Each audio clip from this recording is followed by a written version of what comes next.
യേശുവിൽ ഏറ്റവും അനുഗ്രഹീതരായവരെ, ഇന്ന് ദുഃഖ ശനിയാഴ്ചയാണ്. നാളെ ഈസ്റ്റർ. യേശുവിൻ്റെ പുനരുത്ഥാനത്തെ ധ്യാനിക്കുന്ന ദിവസമാണ് നാളെ. ഇന്ന് ദുഃഖ ശനിയാഴ്ചയാണ്. ദുഃഖവെള്ളിക്ക് ശേഷമുള്ള ദുഃഖ ശനിയാഴ്ച. ഇന്ന് നിങ്ങൾക്ക് വേണ്ടി പ്രത്യേകം പ്രാർത്ഥിക്കുന്നു. ഇന്ന് ദേവാലയത്തിൽ പ്രത്യേക പ്രാർത്ഥനകളൊക്കെയുള്ള ദിവസമാണല്ലോ. ഇന്ന് നിങ്ങളോട് ഇങ്ങനെ പറഞ്ഞ് പ്രാർത്ഥിക്കാൻ ആഗ്രഹിക്കുകയാണ്. എന്നു മുതലാണോ നാം ദൈവത്തിനെ സമർപ്പിക്കുന്നത്, അന്നു മുതൽ ദൈവത്തിൻ്റെ സംരക്ഷണയിലാണ് നമ്മൾ ഓരോരുത്തരും ഉള്ളത്. ദൈവം നമ്മളെ ഏറ്റെടുത്ത് നടത്തും. എന്നു മുതലാണോ? യേശു എങ്ങനെയാണ് കുരിശിൽ മരിച്ചത്? പിതാവേ, അങ്ങയുടെ കരങ്ങളിൽ എൻ്റെ ആത്മാവിനെ സമർപ്പിക്കുന്നു എന്ന് പറഞ്ഞാണ്. ഒരു സമർപ്പണം നടന്നു. അവിടെ ഒരു സമർപ്പണം നടന്നു, ഒരു ഏൽപ്പിച്ചു കൊടുക്കൽ നടന്നു, അങ്ങനെ ഒരു പ്രാർത്ഥന നടന്നു. ഇനി യേശു മരിച്ചു, യേശുവിനെ അടക്കം ചെയ്തു. ലോകത്ത് ഒരിടത്തും നമ്മൾ വായിച്ചു കേട്ടിട്ടില്ല ഒരാൾ മരിച്ച കല്ലറയ്ക്ക് കാവൽ നിൽക്കുന്നത്. ഉയർത്തെഴുന്നേൽക്കാതിരിക്കാൻ കല്ലറ സീൽ ചെയ്യണം, അവിടെ കഴിവുള്ള പട്ടാളക്കാരെ നിയമിക്കണമെന്ന് കുറേ ആളുകൾ ഉപദേശം പറഞ്ഞ് കൊട്ടാരത്തിൽ ചെന്നവർ. അപ്പോൾ രാജാവ് പറഞ്ഞു, നിങ്ങളുടെ കഴിവനുസരിച്ച് വേണ്ടതൊക്കെ ചെയ്തോ എന്ന് പറഞ്ഞു. അങ്ങനെ കല്ലറയ്ക്ക് കാവലേർപ്പെടുത്തി എന്നാണ്. എന്തിനാണെന്നറിയാമോ? ഉയർത്തെഴുന്നേൽക്കാതിരിക്കാൻ.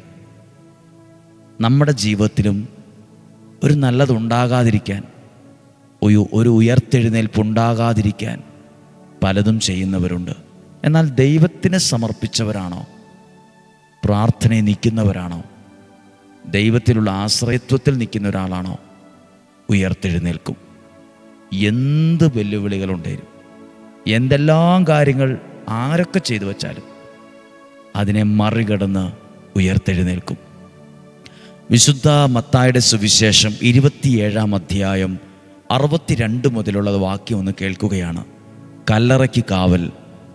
പിറ്റേ ദിവസം, അതായത് ഒരുക്ക ദിനത്തിൻ്റെ പിറ്റേന്ന്, പ്രധാന പുരോഹിതന്മാരും ഫരിസയരും പീലാത്തോസിൻ്റെ അടുക്കൽ ഒരുമിച്ച് കൂടി, ഒരു കമ്മിറ്റി കൂടി, ഒരു മീറ്റിംഗ് നടന്നു. അവർ പറഞ്ഞു, യജമാനനെ, 3 ദിവസം കഴിഞ്ഞ്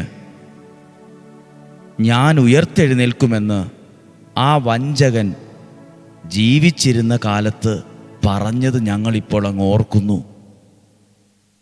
അദ്ദേഹം ജീവിച്ചിരുന്ന സമയത്ത് 3 ദിവസം കഴിഞ്ഞ് ഉയർത്തെഴുന്നേൽക്കും എന്ന് പറഞ്ഞിട്ടുണ്ട്. അതുകൊണ്ട് നമ്മൾ പേടിക്കണം. അങ്ങനെ ഉയർത്തെഴുന്നേൽക്കാതിരിക്കാൻ, പുറത്തു വരാതിരിക്കാൻ ചില കാര്യങ്ങൾ നമ്മൾ ചെയ്യണമെന്ന് പറഞ്ഞ് മീറ്റിംഗ് കൂടുവാണ്. 64-ാമത്തെ വാക്യം. അതിനാൽ 3-ാം ദിവസം വരെ ശവകുടീരത്തിന് കാവലേർപ്പെടുത്താൻ ആജ്ഞാപിക്കണം. രാജാവിനോട് പറഞ്ഞു, കൽപ്പന പുറപ്പെടുവിക്കണം, പട്ടാളക്കാരെ വെക്കണം. ഇല്ല, കാര്യം ശരിയാവില്ല, നമ്മൾ ചെയ്തതൊക്കെ മണ്ടത്തരമായി പോവും, നമ്മൾ തോറ്റുപോകും. അതുകൊണ്ട് കല്ലറയ്ക്ക് കാവൽ വേണം എന്ന് പറഞ്ഞു. അല്ലെങ്കിൽ അവൻ്റെ ശിഷ്യന്മാർ വന്ന് അവനെ മോഷ്ടിക്കുകയും അവൻ മരിച്ചവരിൽ നിന്ന് ഉത്ഥാനം ചെയ്തുവെന്ന് ജനങ്ങളോട് പറഞ്ഞ് പ്രസംഗിച്ചു എന്ന് വരാം. അങ്ങനെ അവസാനത്തെ വഞ്ചന ആദ്യത്തേതിനേക്കാൾ ഗുരുതരമായി തീരുകയും ചെയ്യാം. 65-ാമത്തെ വാക്യം. പീലാത്തോസ് അവരോട് പറഞ്ഞു, നിങ്ങൾക്കൊരു കാവൽ സേനയുണ്ടല്ലോ, പോയി നിങ്ങളുടെ കഴിവ് പോലെ കാത്തുകൊള്ളുവിൻ. അവർ പോയി കല്ലിന് മുദ്ര വച്ച് കാവൽക്കാരെ നിർത്തി കല്ലറ ഭദ്രമാക്കി. എന്തിനാണ് ഇവർ ഈ കഷ്ടപ്പാടെല്ലാം എടുത്തത്? ഉയർത്തെഴുന്നേൽക്കാതിരിക്കാൻ, പുറത്തു വരാതിരിക്കാൻ. ഇങ്ങനെയുള്ള മനസ്സുള്ളവർ ഇന്നുമുണ്ട്. ഇങ്ങനെ ചിന്തിക്കുന്നവരുണ്ട്. ഇങ്ങനെ അസ്വസ്ഥതയുള്ള മനസ്സുള്ളവരുണ്ട്. കറുത്ത മനസ്സുള്ളവരുണ്ട്. ഇങ്ങനെ അസൂയുള്ളവർ, ഭയങ്കര ദേഷ്യമുള്ളവർ, മനസ്സിൽ പകയുള്ളവർ. ഒരിക്കലും ആ വ്യക്തി രക്ഷപ്പെടരുത്. ഒരിക്കലും ആ വ്യക്തി ഉയർത്തെഴുന്നേൽക്കരുത്. ഒരിക്കലും ആ കുടുംബം ശരിയാകല്ല്. ഒരിക്കലും ആ വ്യക്തിയുടെ സാമ്പത്തികം ശരിയാകരുത് എന്നൊക്കെ ആഗ്രഹിക്കുന്നവർ. പക്ഷേ ഇവിടെ ഞാൻ പ്രസംഗിക്കുന്നത് എന്താണെന്നറിയാമോ? യേശു ഇങ്ങനെ പറഞ്ഞാൽ മരിച്ചത്, അങ്ങയുടെ കരങ്ങളിൽ, പിതാവേ, അങ്ങയുടെ കരങ്ങളിൽ എൻ്റെ ആത്മാവിനെ ഞാൻ സമർപ്പിക്കുന്നു. ഒരു സമർപ്പണ പ്രാർത്ഥന ആ പ്രതിസന്ധിയിൽ നടന്നു. പ്രാർത്ഥനയാണ് നടന്നത്, ഒരു ഏൽപ്പിച്ചു കൊടുക്കലാണ് ഉണ്ടായത്. അങ്ങനെയൊക്കെ പ്രാർത്ഥന നമുക്കും ഉണ്ടെങ്കിൽ എന്ത് വിഷയമാകട്ടെ, എന്ത് പ്രതിസന്ധിയാകട്ടെ, നമ്മളെ തന്നെ ഏൽപ്പിച്ചു കൊടുത്ത് നമ്മളെ തന്നെ സമർപ്പിച്ചാണ് ഈ പ്രതിസന്ധിയിൽ, ഈ വല്ലായ്മയിൽ, ഈ കഷ്ടതയിൽ പ്രാർത്ഥിക്കുന്നതെങ്കിൽ നമ്മുടെ കാര്യങ്ങളെ ദൈവം ഏറ്റെടുക്കും. നമ്മുടെ കാര്യങ്ങളെ ഒരു ഉയർത്തെഴുന്നേൽക്കലിലേക്ക് നയിക്കും, ഒരു പുനരുദ്ധാനത്തിലേക്ക് നയിക്കും. എത്ര കല്ല് വച്ചാലും, എത്ര സീൽ ചെയ്താലും, എത്ര കാവൽ നിന്നാലും ഉയർത്തെഴുന്നേൽക്കുക തന്നെ ചെയ്യും. ഇന്ന് നിങ്ങളുടെ മുമ്പിൽ എത്ര എണ്ണിപ്പറയാൻ എത്ര പ്രശ്നം ഉണ്ടാകട്ടെ, ഇപ്പോൾ യേശുവിൻ്റെ മുമ്പിൽ, മരിച്ച് കല്ലറയിൽ സംസ്കരിക്കപ്പെട്ട യേശുവിൻ്റെ മുമ്പിൽ എത്ര പ്രയാസമുണ്ട്. കല്ലറയുണ്ട്, കല്ലറയുടെ ഒരു വാതിലുണ്ട്, അതിനു മുമ്പ് സീലുണ്ട്, പടയാളികളുണ്ട്, 3-4 പ്രതിസന്ധികൾ അവിടെ തന്നെയുണ്ട്. പക്ഷെ അതൊക്കെ നിഷ്പ്രഭമായി പോയി. അതിനെയൊക്കെ തവിട് പൊടിയായി യേശു ഉയർത്തെഴുന്നേറ്റു. പ്രിയപ്പെട്ടവരെ, ഇന്ന് നിങ്ങളുടെ മുമ്പിൽ എണ്ണി പറയുന്ന ആ പ്രശ്നം, ഈ പ്രശ്നം, ഇങ്ങനെ പ്രശ്നം, ആ പ്രശ്നം എങ്ങനെ മുന്നോട്ട് പോകും?